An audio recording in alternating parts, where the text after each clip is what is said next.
Greetings, Star Wars fans. We have another video review for you today. This time we're taking a look at the Star Wars Black Series 3.75-inch Bastila Shan action figure. This is a slight retool, remold of the vintage collection figure of Bastila. For those of you who don't know anything about her, she is a part of the Old Republic Expanded Universe storyline.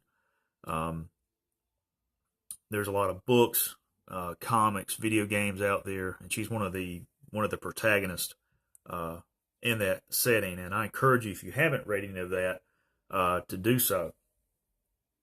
Before I get into the actual video review, I'm going to touch on some highlights regarding Bastila. I'm not going to go into a lot of great detail because I would prefer you to go out and do the research on your own.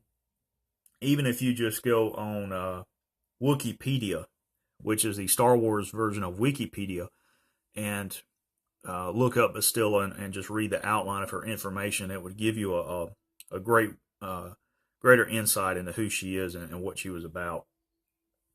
So Bastila Shan lived in a time frame of 3,954 years before the events of Star Wars Episode 4, A New Hope. And she lived at the height of what was the Old Republic.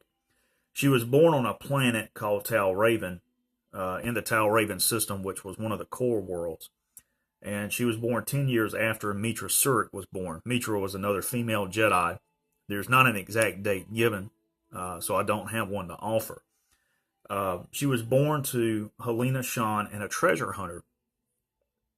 Bastila, as an adult, had brown hair, gray eyes, and was about 5 foot 9 inches tall. Now, sometime after she was born, her mother recognized that she was sensitive to the Force and made the decision to give Bastila over to the Jedi Order for training. She didn't believe that their lifestyle of constantly traveling across the galaxy was suitable for her. Bastila evidently was old enough as a child to not want to leave her family. She particularly did not want to leave her father and resented her mother for the decision to force him to continue to live the lifestyle of a treasure hunter to basically finance her mother's extravagant lifestyle. Nonetheless, Bastila was given over to the Jedi Order and began to train as a Padawan. She was extremely sensitive to the Force and found to be a very powerful Force user, particularly with a Force ability called Battle Meditation, which allowed a Jedi to amplify the concentration and the confidence of an allied army while bringing confusion and discord and even fear to an opposing army. If you recall in Star Wars Episode 3, Revenge of the Sith, Yoda is on the Wookiee homeworld of Kashyyyk, and that is the reason he is there. He's up in that platform and those trees to oversee the battle, and he's there to use battle meditation. He was one of only other handful of Jedi that are named in the Star Wars universe who were gifted with that ability. So she served as a Padawan during the Jedi Silver War against the Sith and the Mandalorians. And 2 years into this battle, she was tasked to lead a Jedi strike team to recapture a fallen Jedi named Darth Revan, who himself, along with his apprentice Malak, had fallen to the dark side of the Force. When they boarded Revan's ship to capture him, Malak attacked the ship in an effort to destroy both Revan and the Jedi. Revan was mortally wounded and nearly died, and Bastila used the Force to stabilize him. In so doing, she created a very powerful Force bond between herself and Revan. She and the other Jedi took Revan and fled to a Jedi enclave on Dantooine, and the Jedi that were in that enclave blocked Revan's memories after redeeming him to the light side of the Force. And basically, it kept him from remembering that he had fallen to the dark side, that he had fought against the Jedi Order and that sort of thing. And they basically just retrained him as a Jedi Knight. So he left and with Bastila and returned to Coruscant. and began to serve the Jedi Order again. Sometime later, Malak captured Bastila Shan, and he tortured her for over a week with the dark side of the Force until she succumbed to it and gave in to the dark side.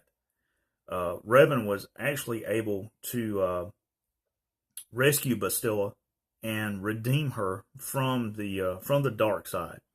When they returned to Coruscant and went before the Jedi Order, the High Council acknowledged what they had done in defeating the Sith and the Mandalorians, but they still did not trust Revan. By this time, Revan and Bastila had developed a strong romantic relationship because of their Force bond, and they had gotten married. So they both withdrew their positions from the Jedi Order and chose to basically live a normal everyday life on Coruscant. Bastila became pregnant, and while she was pregnant, Revan left to hunt down a great Sith threat to the galaxy and was never seen or heard from again. As time passed, she gave birth to their son, who she named Vader, a play on Revan's name. Vader was not sensitive to the Force in any way and held a different position in the Republic, had nothing to do with the Jedi. And Bastila eventually died a natural death. And it's kind of a sad story in a way, but if you read the expanded universe material, you realize what is going on behind the scenes. And, you know, she was one of the most powerful Jedi to ever live. Her husband, Revan, was even more powerful than Yoda. If you read the expanded universe, you'll understand what I'm talking about. So it's just a very fascinating story. And her family, her descendants, some of them become very renowned within the Jedi Order. So there's a lot of room there for expansion and discovery and role playing and that sort of thing. So as we take a look at the figure, this is, as I said before, just slightly different than the vintage collection figure, and the difference mainly is in the head sculpt. The body is identical as much as I can tell. Now, Bastila was fond of using a double-bladed lightsaber, as you can see here, and it had a yellow blade to it. Bastila Shan was one of the Jedi Sentinel.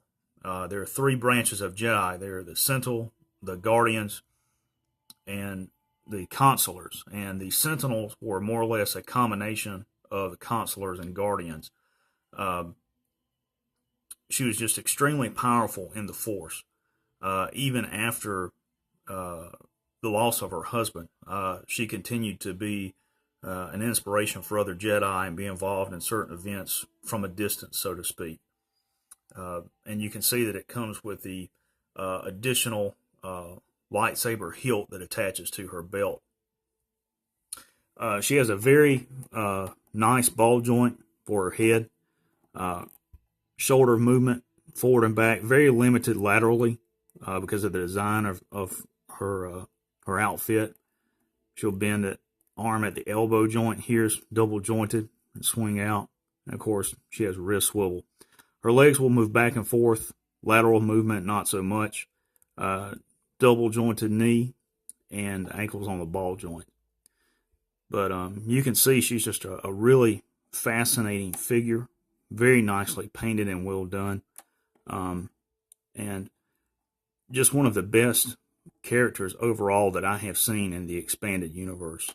One of the things I will tell you about this figure, if you're wondering why I don't have her on a display basis, because none of them will fit into the bottom of her feet where the hole's cut out for the peg. It's just a much, much smaller hole, and the display stands I have are for the more modern figures. So if you don't have this figure, I greatly encourage you to go out and pick one up, either the vintage collection or the Black Series. The vintage collection figure is going for a lot more on the aftermarket than the Black Series figure is. I think I got this one on eBay for right at $24 with shipping. So that was a really good deal. And I had wanted the figure for a couple of years and just had never purchased it. And I saw it and I decided to get it. So there you have it, ladies and gentlemen. Bastila Shan, Jedi Knight from the Black Series. I hope you enjoyed the review. We have more reviews coming your way, and we're going to be taking a look in the near future at the Star Wars role-playing game by Fantasy Flight called Force and Destiny. So I'm really excited to sit down and discuss that with you. If you have any questions or comments, feel free to comment in the section at the bottom of my videos on my YouTube page, and visit my writing page on Facebook, Ryan's Belt Creations. You guys have a great day. May the Force be with you.